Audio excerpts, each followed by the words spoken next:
Welcome everyone to the second annual in-person Curbivore. I'm really excited to see everyone, and I'm really excited to do this panel. I just realized I forgot my Erewhon juice over there somewhere, but it'll be waiting for me when I come back. Let me try this.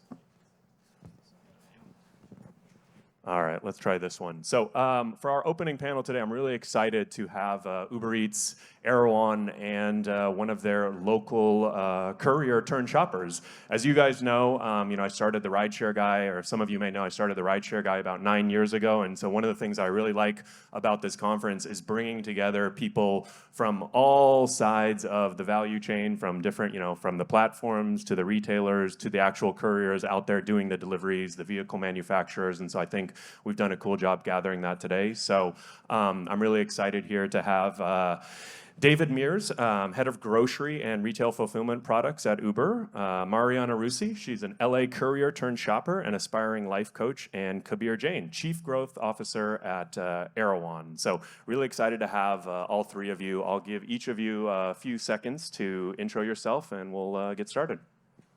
Yeah, sure. I can get started. Thanks for having us, Ari. I'm David. I lead the fulfillment team at Uber Eats. So my team focuses on everything to do with how shoppers like Mariana get the tools they need to successfully fulfill groceries on the platform. And we've been doing that for about 2 years. It's been a great ride. Good morning, everyone. I'm Mariana, and I'm very glad today to be here. I'm a shopper, a Uber shopper, and I'm very excited. That's it. Let's have some fun.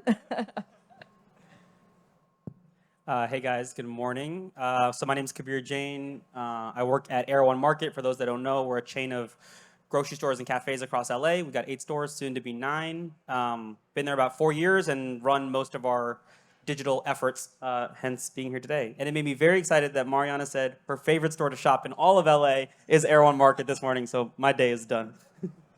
Awesome. Well, I'm going to have to dig into that later on in the panel and find out why.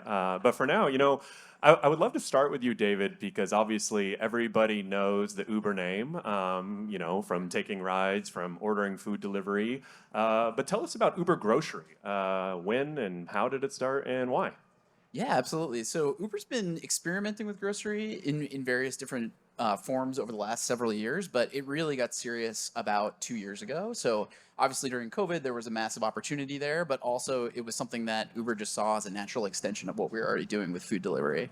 And so actually when I joined, we built out a dedicated team to make sure we could give grocery the due it needed. It has a lot of different problems, things we need to solve for shoppers, for example, that we just didn't need with the Uber Eats business. So we see it as a great extension, but also something that's needed that dedicated investment. Yeah. So when you look at Uber's different business lines, I'm thinking rides, food delivery, and grocery. Like, what stands out? Like, why is Uber investing in grocery? Why is it so important? What is the opportunity? Is it more financial? Is it more, building loyalty with customers? If you sort of had to pick one thing that makes, grocery shopping so important to Uber. Yeah, well, grocery shopping is just a gigantic vertical, right, across the board. So obviously the opportunity is huge for anyone playing in it, multi-trillion-dollar business globally. So there's that aspect to it. But really for our customers, they're already coming to us for a lot of their food needs with Uber Eats. And so we really just saw it as a natural close extension. Like, why just stop at prepared meals and restaurant food, but also let them buy food on the platform while they're there with us. And ultimately, we really want you to be able to get anything delivered on Uber, right? Like, we want to be your local partner so you can get things delivered from your local merchants at any time you want. And so grocery is just a really large part of that story. Very cool. And Mariana, I'm going to turn it over to you for a second because I'm really excited to have you on this panel because in my 9 years of working in the gig economy, I've done ride hail, I've done food delivery, I've charged scooters, a few other jobs, but I've never done grocery shopping. So I'm kind of curious to hear from you. What inspired you you used to be a courier, so we're doing more on the food delivery side, and then you switched to shopping, is that right? Yes. What I love about shopping is because the miles are shorter, like less, and the money is more. That's basically that. And also, I believe Megan from Uber explained it to me about myself a little bit better. I am a list person, so I love to have my to-do list every day. So I wake up, I do my meditation, I run, and then I work. So I have my things. And the shopping makes me feel more accomplished about it. So, yeah. And also the stores. I do believe people makes the difference. So I don't know, shopping for me has been a very interesting and beautiful experience. Got it. And talk to me too. I know when we were chatting before, you were telling me about some of the, especially when you're first getting started, there were certain stores, you kind of wanted to shop at the ones that you are familiar with. Talk to me about the actual experience, and maybe even tell me about, why you've enjoyed your shopping experience at Erewhon. What makes like an enjoyable shopping experience for someone that's shopping for someone else versus, we all have our local grocery stores that we go into. We know where things are. Like, what matters to you as an actual shopper? Like, what makes a good experience for you when you walk into a grocery or merchant? Perfect.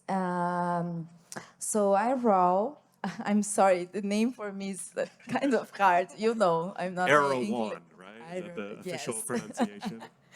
So, and it's a beautiful name.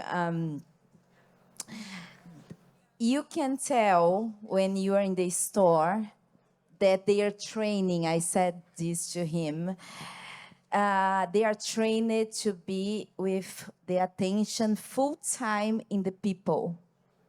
So I am there because sometimes, that's how you do. You are trying to find the product, and someone is totally paying attention on you. And they come and say, do you need any help? Are you looking something? Are you? And they are not in a rush. When they realize that I'm a shopper, they say, do you want help with something else? I said, yes. And then we just go through the whole list, basically. So, and I know it's not because I'm a shopper. I know this is something that, and I'm not being paid to talk about it. I'm really Just in juice. This is, just the juice, but this is a real experience when you go to that store. Not that other ones doesn't have those people, but it's like a few people doing that. It's not like the whole store trained. And I think the experience in life, who makes it different? It's always people. Yeah. And that's my answer, I believe. Very cool. That's interesting. Kabir, when you talk about, sort of, especially I think for those that are living in LA or native to LA, I think Erewhon, the name, is pretty popular. Everyone knows it who lives in LA. How do you think about working with third-party delivery partners like an Uber Eats? Like, what for you guys? You have people coming into the store. You now have shoppers coming into the store. Like, what are the things that you sort of think about, the balance, the impetus for doing it in the first place? Yeah, I mean, it's a good question. So pre-COVID and post-COVID are obviously totally different as relates to grocery. We've been partners with Postmates, pre-Uber Eats, for a long time. I mean, I think since 2015 or 2016, one of the first partners in LA. For those that haven't been to Erewhon, it's definitely a unique grocery store in a lot of ways, but one of the ways is our prepared foods or our cafe is almost half of our store. So we're almost equal parts restaurant as we are grocery store. And so that's been an important piece for us. I think working with third parties has been tremendously important because, one, prior to COVID, we didn't have any of our own e-com abilities, right? So that was the only way to get someone anything delivered, whether it was a cappuccino or a burrito or a juice or a dozen eggs, was through the third parties. And then even since then, we have this relationship with third parties that we think is really healthy, where we now have our own e-commerce efforts that we're building and we want to continue to maintain. But third parties are such a big driver of traffic, brand awareness, et cetera, for us that we'll work with them till the end of time. I mean, we like to balance this relationship of owning the customer experience when they come to us, and then when they come to us through an Uber Eats or a Postmates or whoever it is, making that experience the best it can be. So that what that means is a great shopper experience, the right catalog, the right in-stock rates, et cetera, et cetera. Very cool, very cool.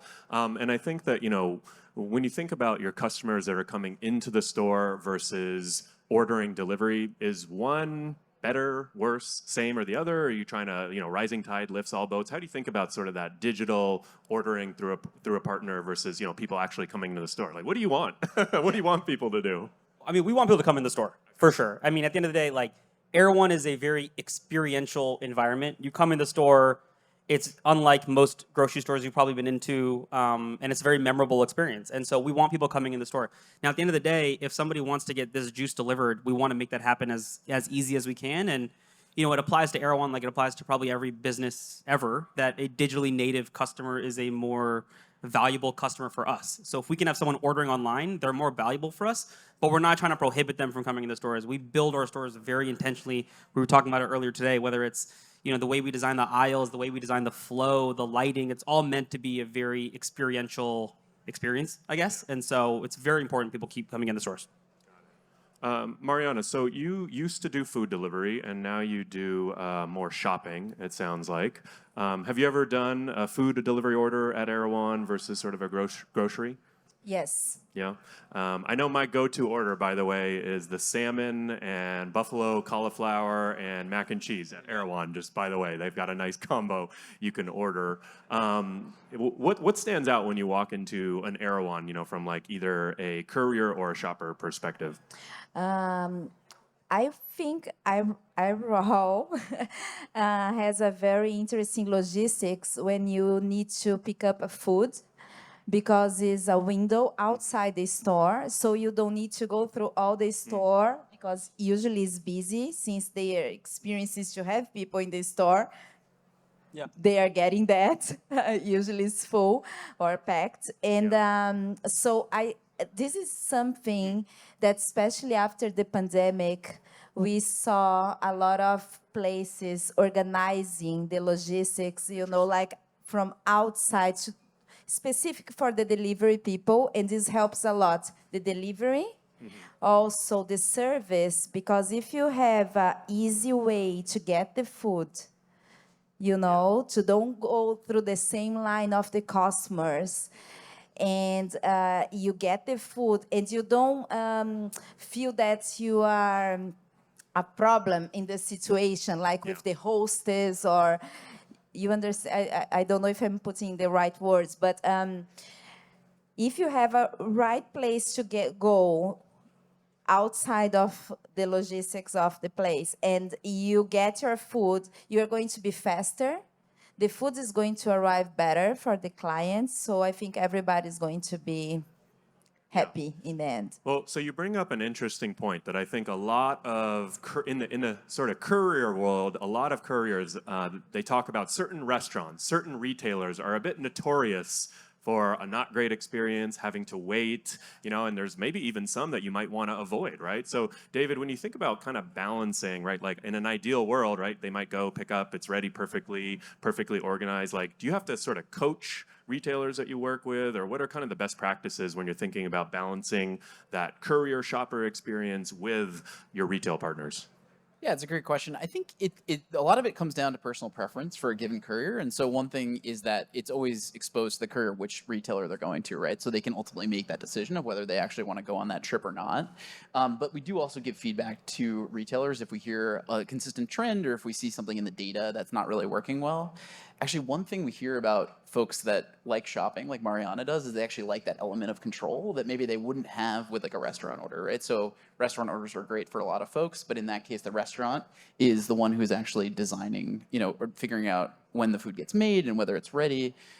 In shopping, the shopper has complete control, right? So that's actually something we hear from folks that they like. They can actually control that workflow. They can do it the way that works for them. And so that's a reason that folks decide to do shopping. Yeah, no, one thing just to mention on this point that you made too is, when a shopper comes into our store, they are the customer. Like, there's actually no difference. In fact, we may not even know whether you're an Uber shopper or a normal customer shopping for those 15 groceries. And so from our perspective, it's kind of one and the same. And so I think some of the customer service elements that Mariana likes are, one, obviously we train for, high quality of standards as relates to customer service, but the people helping you out may not know that you're a shopper or a customer. They shouldn't care even if they did, but it's not like you've got a big Uber sweatshirt and we know what you're doing. You're just there shopping groceries, putting it in the basket, and going through the same checkout line as everybody else. Yeah.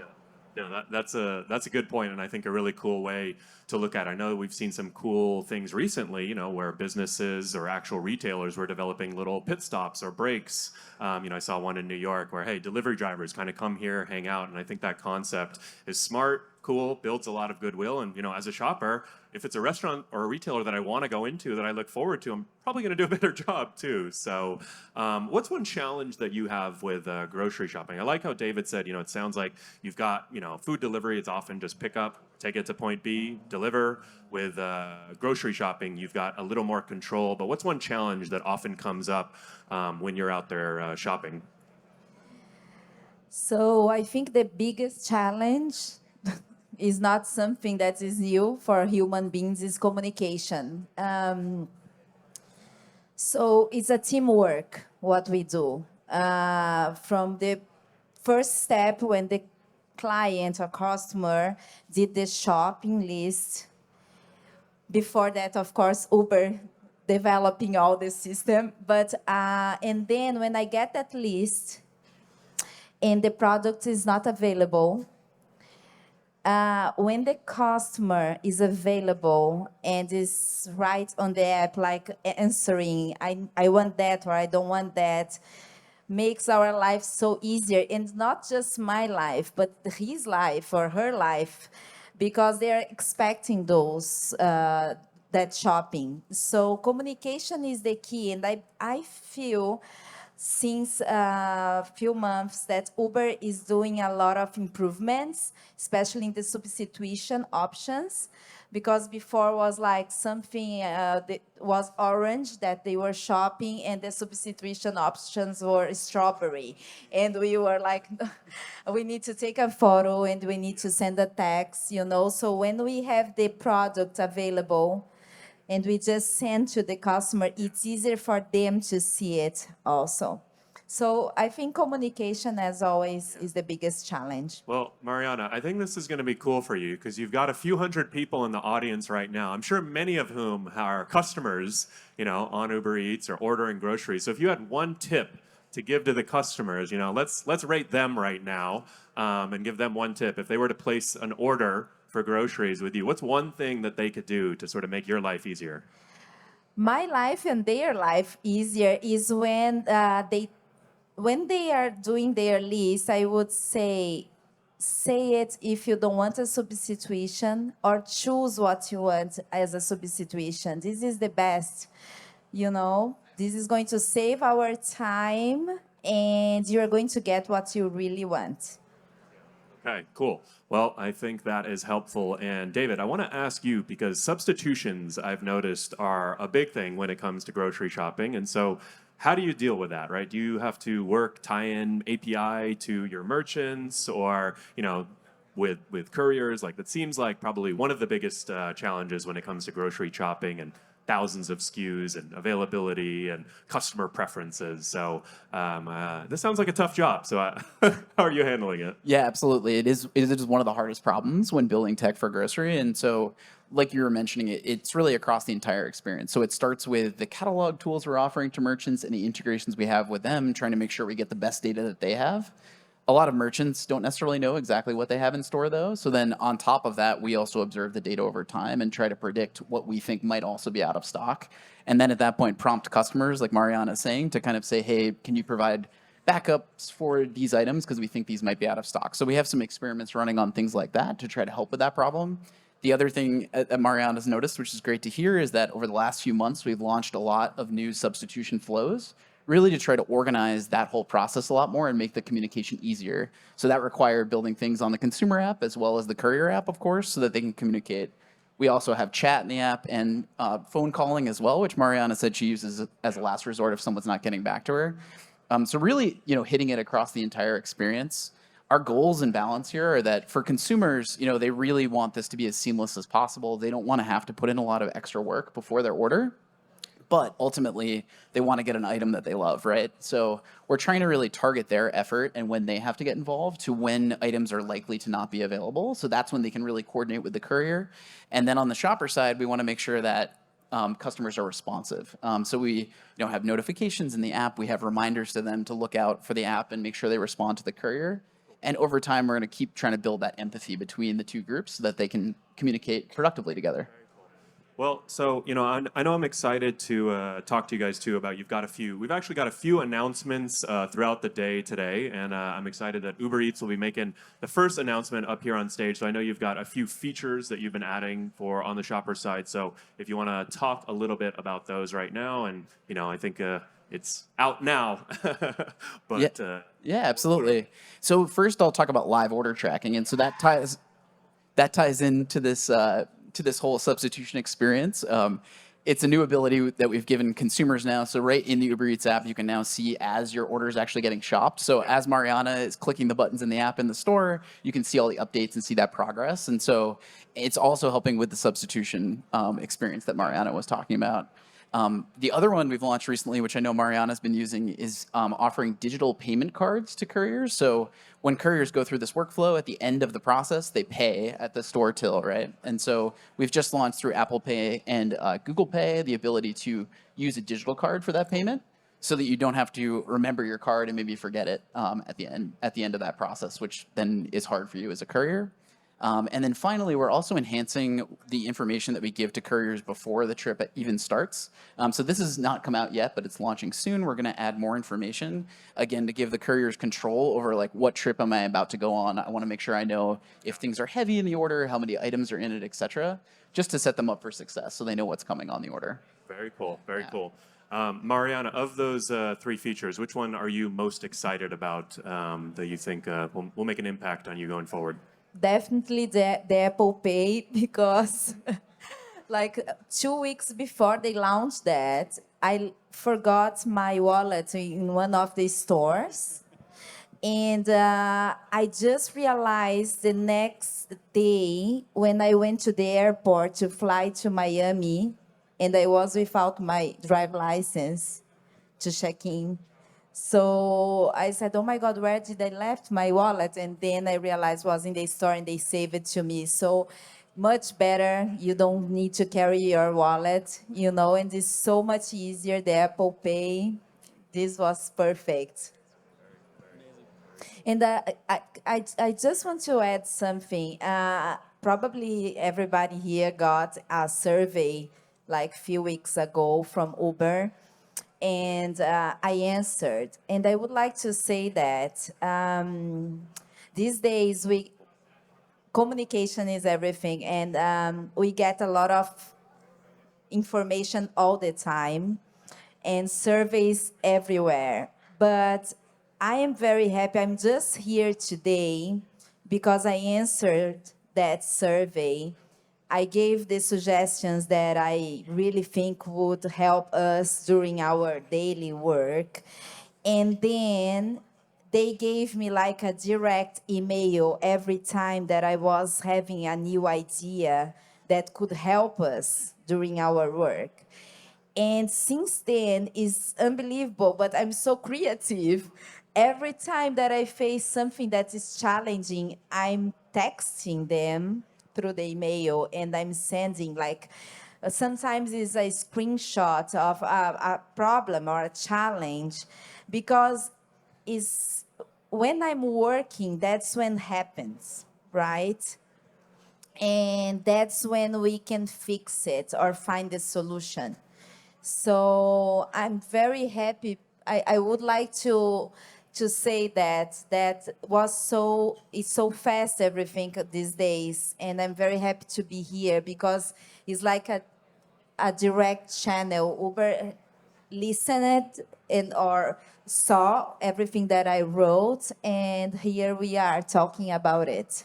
Yeah, that's interesting. And I think kind of before we wrap up here, the last thing I want to touch on is that feedback loop, because I know couriers have a lot to say. I'm sure merchants have a lot to say too with their partners. So, David, how do you think about the feedback that you're hearing from couriers, from your merchant partners, and what are the sort of best practices there, and how you sort of make changes based off of what you're hearing?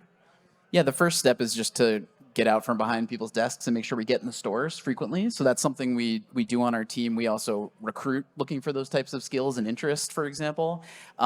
We also listen to couriers directly, like Mariana's saying, of what do they think. It's always fun to shadow somebody doing it, for example, because what I do myself might be different with the app because I built it and know what it does versus watching somebody like Mariana do it. So we do that as well. And then with merchants, we do pretty much the same thing. We get out into merchants, do store checks, talk to them about their processes that might have nothing to do with Uber on the surface level, but it's important that we understand their goals and how they manage inventory, for example. So then we can think about, downstream, how do we deal with those things? So it's really that simple. It's about just prioritizing that as the first thing we always do. And then we do some other things at scale. Like, of course, we look at the data. We run surveys, like Mariana's saying. Every new feature launch has a survey that goes out, so we get feedback, and then we reach out to folks to go deeper.